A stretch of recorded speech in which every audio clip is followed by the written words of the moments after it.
one next one is the compound epithelium.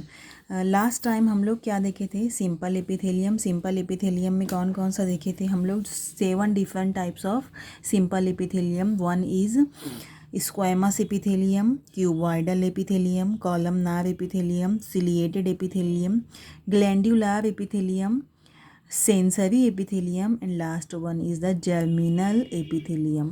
Next one is compound epithelium. Compound epithelium are also divided into two different types. One is stratified epithelium, second is transitional epithelium. First is the stratified epithelium. Description: what is the description of the stratified epithelium?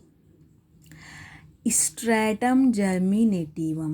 अब देखिए compound epithelium का मतलब क्या होगा कि इसमें बहुत सारे सिंपल एपिथेलियम आकर एक साथ एक के बाद एक आकर अरेंज होते जाएंगे और अरेंज होने के बाद वो एक पूरे एपिथेलियम का हिस्सा बन जाएंगे।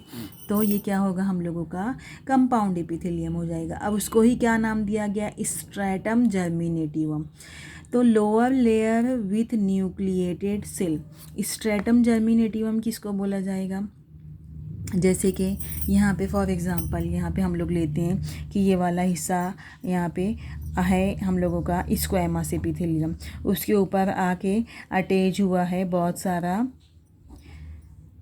Cuboidal epithelium. उसके ऊपर आके बहुत सारा अटैच हुआ है कॉलमनार एपिथेलियम। तो ये 3 एपिथेलियम सिंपल हो गए। तो यही वाला सिंपल एपिथेलियम ये अब धीरे धीरे कैसा होते जाएगा? एक दूसरे से एकदम मजबूत होते जाएगा और स्ट्रॉन्ग हो जाएगा। और उसके बाद नीचे वाला हिस्सा, जैसे आप नीचे वाला हिस्सा कैसा होता जाएगा? दबाव पड़ने की वजह से थोड़ा सा दब जाएगा। तो यही पूरा क्या हिस्सा कहलाएगा? स्ट्रैटम जर्मिनेटिवम, इसको ही नाम दिया गया। तो stratum germinativum is present in both types of epithelium. Both type it means a compound epithelium की जो दोनों टाइप है उसमें स्ट्रैटिफाइड एपिथेलियम मौजूद होगा।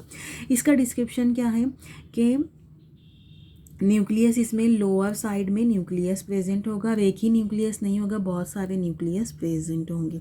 लोकेशन कहाँ पे होता है ये कंपाउंड एपिथेलियम का?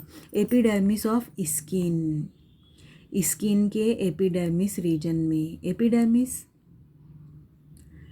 मीजोडर्मिस, इंडोडर्मिस। तो एपिडर्मिस जो एकदम पहली स्किन का हिस्सा है, मीजोडर्मिस जो मिडल हिस्सा है, और इंडोडर्मिस जो अंदर की एकदम स्किन का हिस्सा है। तो यहाँ पे इसका लोकेशन जो स्ट्रैटिफाइड एपिथेलियम है उसका लोकेशन क्या दिया जा रहा है कि ये एपिडर्मिस, स्किन के एपिडर्मिस रीजन में ये पाया जाएगा।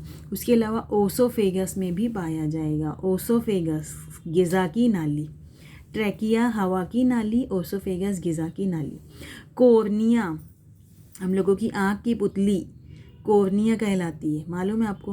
आँख की जो पुतली का हिस्सा है ये कोर्निया, जो वाइटिश नहीं है, जो ब्लैक कलर का होता है, पुतली, कोर्निया। वजाइना, वजाइना क्या है? ये फीमेल रिप्रोडक्टिव ऑर्गेन का एक, फीमेल रिप्रोडक्टिव सिस्टम का एक ऑर्गेन है वजाइना। तो वजाइना भी कंपाउंड एपिथेलियम की टाइप स्ट्रैटिफाइड एपिथेलियम से मिलकर बनी हुई है। Next is the rectum. Intestine का एक पार्ट है रेक्टम। इलियम, रेक्टम, कोलन, ये भी आप इंटेस्टाइन का जो डाइजेस्टिव सिस्टम हम लोग जब पढ़ेंगे ना तो इसमें आपको रेक्टम समझ में आ जाएगा। तो अभी यहाँ पे आप ये याद रखिए कि रेक्टम इंटेस्टाइन का एक पार्ट है। तो ये उसकी लोकेशन दी गई है। इसका फंक्शन क्या है? प्रोटेक्शन। कंपाउंड एपिथेलियम का जो पहला पार्ट है, पहली टाइप है स्ट्रैटिफाइड एपिथेलियम, इसका काम क्या होता है कि ये प्रोटेक्ट करता है। तो प्रोटेक्शन वो किसको किसको देगा?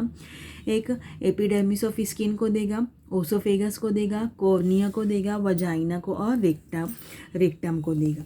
Next one is the transitional epithelium. Transitional epithelium, इसमें भी बहुत सारे एपिथेलियम एक के बाद आके अरेंज हुए, ये भी स्ट्रैटिफाइड। स्ट्रैटम जर्मिनेटिवम, इसमें भी लेयर प्रेजेंट होगी।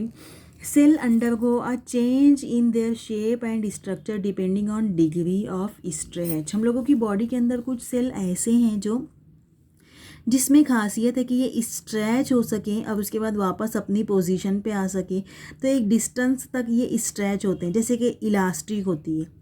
इलास्टिक को खींचा जाता है तो वो लंबी हो जाती है, जब उसको छोड़ दिया जाता है तो वो अपनी असली सूरत में आ जाती है, पहले वाली हालत में आ जाती है। जो स्प्रिंग होती है, स्प्रिंग को दबाया जाता है, वो एकदम छोटी हो जाती है, जब उसको छोड़ दिया जाता है तो वो उछल के वापस से बड़ी हो जाती है। तो ये हम लोगों की बॉडी के अंदर के भी कुछ सेल ऐसे हैं जो स्ट्रेचेबल है, एक डिग्री तक, एक एंगल तक वो स्ट्रेच होते हैं, एक डिस्टेंस तक वो स्ट्रेच होते हैं।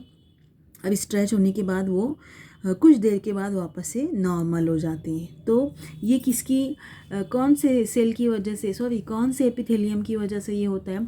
कंपाउंड एपिथेलियम का जो इस ट्रांजिशनल एपिथेलियम है वो, उसकी वजह से ये चेंजेस ऑकर होते हैं। अब ये कहाँ पे होता है? इसकी लोकेशन क्या है ट्रांजिशनल एपिथेलियम की? Urinary bladder. तो यूरिनरी ब्लैडर क्या है? जिसको मसाना बोला जाता है, मसाने की थैली, जहाँ पे यूरिन जमा होती है। तो यूरिन जमा होती है टेम्पररी, उसको